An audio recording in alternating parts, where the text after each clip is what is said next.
Be happy with what you got. Because the owners of this country don't want that. I'm talking about the real owners now. The real owners, the big wealthy business interests that control things and make all the important decisions. Forget the politicians. The politicians are put there to give you the idea that you have freedom of choice. You don't.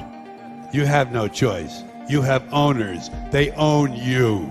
They own everything. They own all the important land. They own and control the corporations. They've long since bought and paid for the Senate, the Congress, the state houses, the city halls. They got the judges in their back pockets. And they own all the big media companies, so they control just about all of the news and information you get to hear. They got you by the balls. They spend billions of dollars every year lobbying to get what they want. Well, we know what they want. They want more for themselves and less for everybody else. But I'll tell you what they don't want. They don't want a population of citizens capable of critical thinking. They don't want well-informed, well-educated people capable of critical thinking. They're not interested in that. That doesn't help them. That's against their interest. You know what they want? They want obedient workers. Obedient workers.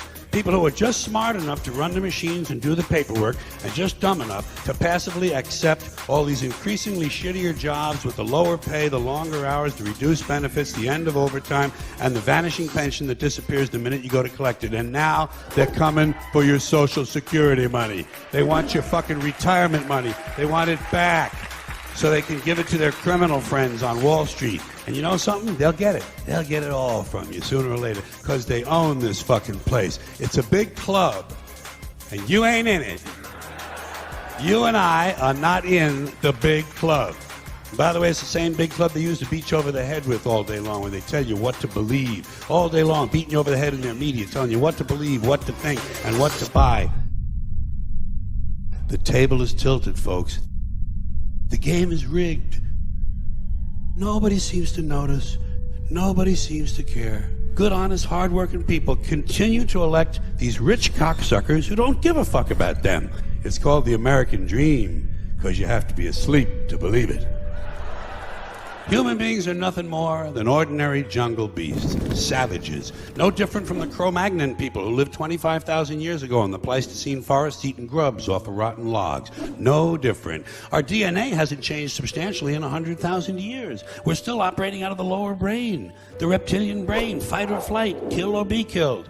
Now, we like to think we've evolved and advanced because we can build a computer, fly an airplane, travel underwater. We can write a sonnet, paint a painting, compose an opera. But you know something? We're barely out of the jungle on this planet. Barely out of the fucking jungle. What we are is semi-civilized beasts with baseball caps and automatic weapons. It just seems to me